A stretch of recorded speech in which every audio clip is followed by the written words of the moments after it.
ओम श्री परमात्मने नमः।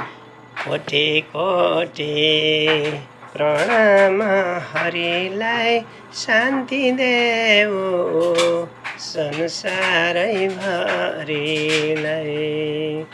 शान्ति खोज्न मानिस सधैँ कता कता घुम्छ, शान्ति खोज्न मानिस सधैँ कता कता घुम्छ।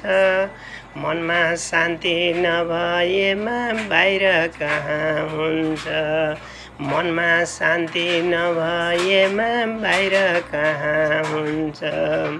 रिस पाप क्रोध डाह अहङ्कार छ जहाँ, रिस पाप क्रोध डाह अहङ्कार छ जहाँ। शान्ति प्रेम उदारता पैदा हुन्थ्यो कहाँ, शान्ति प्रेम उदारता पैदा हुन्थ्यो कहाँ। सुबुद्धि त देऊ ईश्वर सबैमा हरिहर, शरण पर्दछौँ शरणमा। सुबुद्धि त सबैमा देऊ न हरिहर, शरणमा ल्याऊ न।